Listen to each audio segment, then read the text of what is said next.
welcome to my channel. If you're new here, my name is Alyssa, and today I have got a video that talks all about the benefits of being vegan, specifically as it relates to our beautiful planet.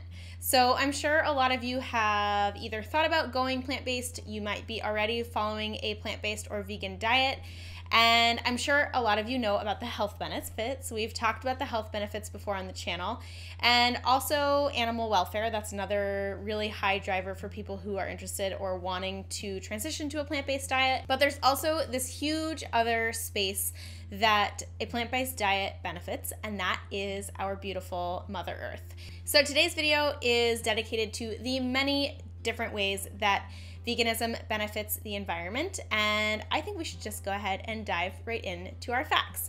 So I want to start by talking about some of the people who have written articles about how veganism actually negatively impacts the environment. I thought it would be good to get those out of the way first, and then we'll talk about the benefits specifically. So a lot of the articles that I was researching were relating to food miles. And when I talk about food miles, that specifically means how much mileage a food takes to travel from one place to the end consumer.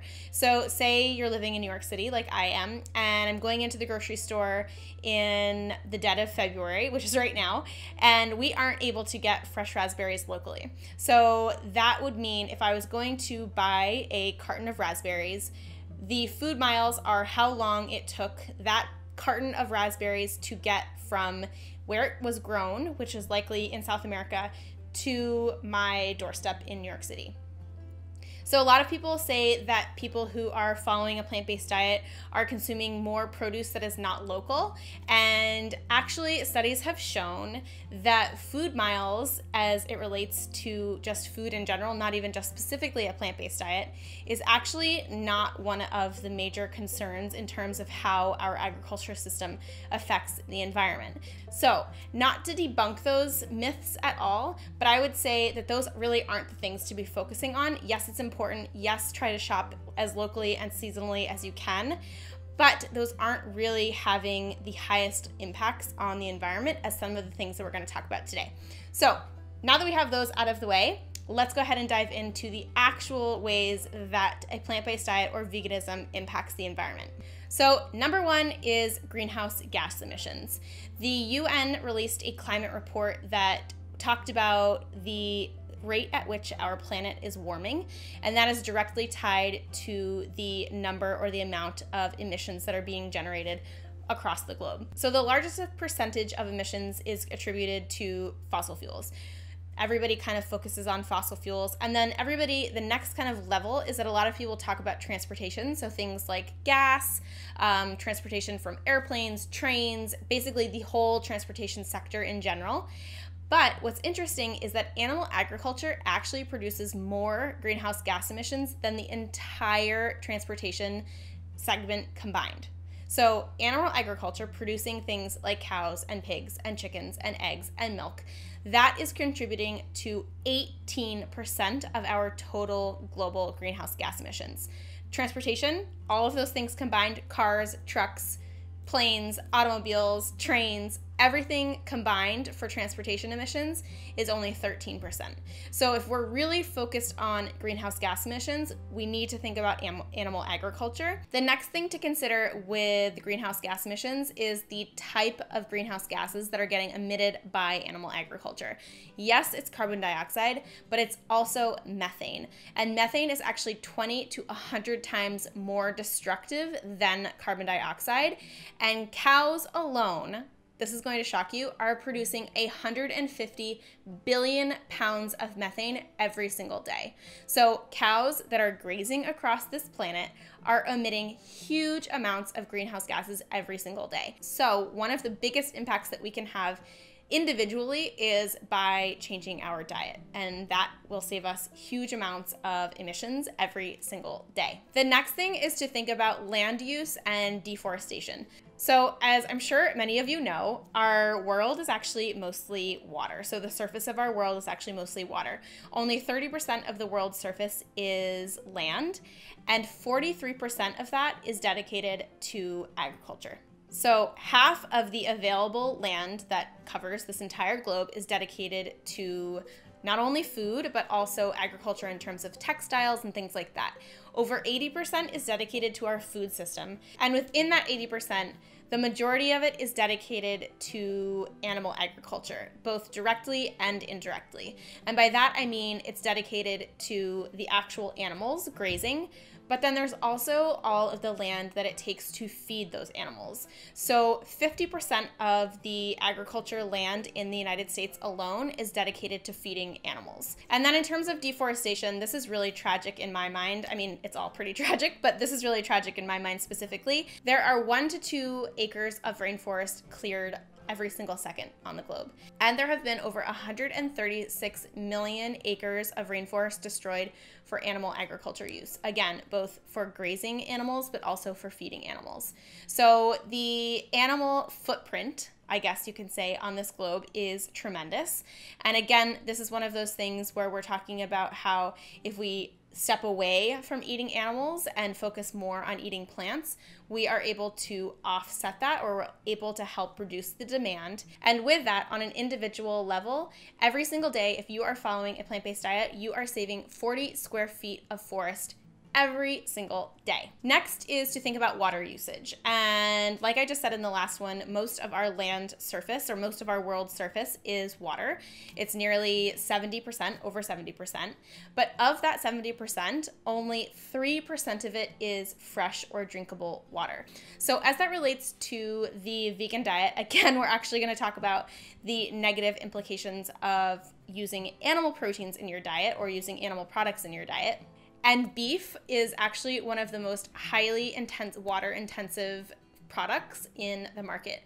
1 pound of ground beef uses 2,500 gallons of water to produce. And that includes the entire supply chain. So it's the water it takes to grow the feed.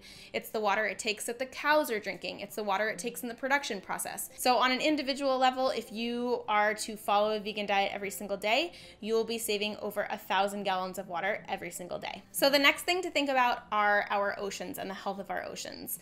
Our oceans are acidifying. They're also warming, and they are becoming less and less inhabitable for ocean life.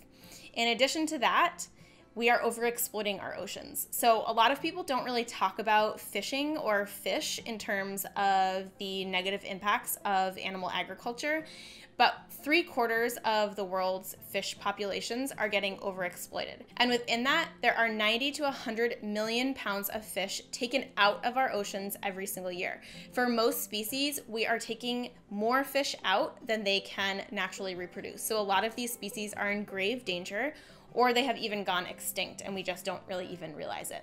The next thing to think about with fishing is bycatch or bykill. So for every 1 pound of fish that is served at a grocery store or served at a restaurant, there have been up to 5 pounds of additional fish killed to get you that one fish. So essentially how that works is people are fishing with huge giant nets, right? So let's take shrimp, for example. They basically throw this huge net out into the ocean and they scoop up as much as they can. So in addition to the shrimp that they're actually getting, which is what they want to catch, they're also catching all of these other species. It can be up to 5 additional pounds per pound of fish that's served, 5 additional pounds of species that are killed just to get that 1 pound of fish. So your impact on the oceans is even greater than you might even realize.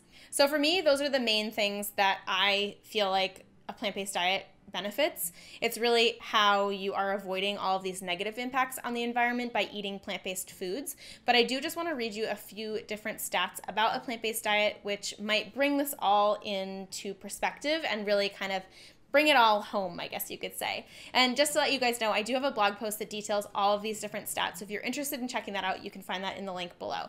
Meat, aquaculture, eggs, and dairy use at least 83% of the world's farmland and contribute 56 to 58% of the world's emissions, despite providing only 30% of our protein and 18% of our calories. There are 70 billion farmed animals reared annually worldwide, and more than 6 million animals are killed every hour for food. Humans drink 5.2 billion gallons of water every single day. Cows drink 45 billion gallons of water every single day.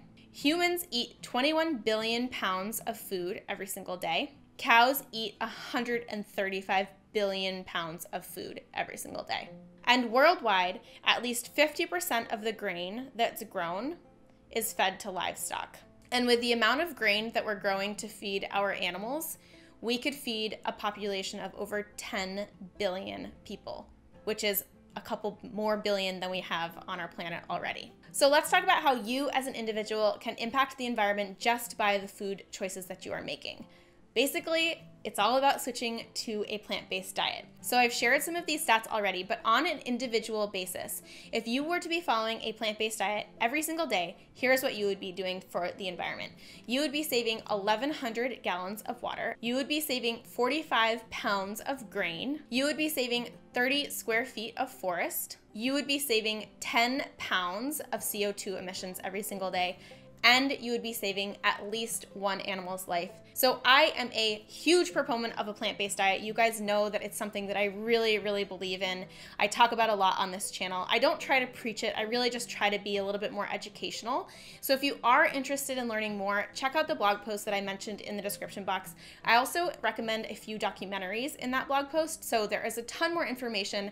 I've linked a bunch of studies. I have some resources. If you have any questions for me about this video or any other questions about a plant-based diet, I would love for you to leave them in the comment box below. Otherwise, I really appreciate you being here. I hope this didn't feel too ranty. I just really hope that it was a little bit eye-opening maybe, or it's just like really educational for you. I'm trying to just share more information about why I personally eat the way I do, and really just trying to help educate everybody about the benefits of eating more plants. If there's somebody in your family or your circle that is considering a plant-based diet, or maybe they're strictly against a plant-based diet, I would love for you to share this video and maybe enlighten them a little bit. I truly believe that the food that we eat and our diet is potentially the single biggest way that we can have an impact on our planet's health. And going forward, I'm not trying to be political or anything like that, but this is an incredibly, incredibly important issue, and it's something that we all need to take seriously. So if you are not on the plant-based bandwagon yet, I encourage you to read more and potentially try to make the switch. Thank you guys so much for being here. I hope you enjoyed today's video, and I'll see you in the next one. Bye!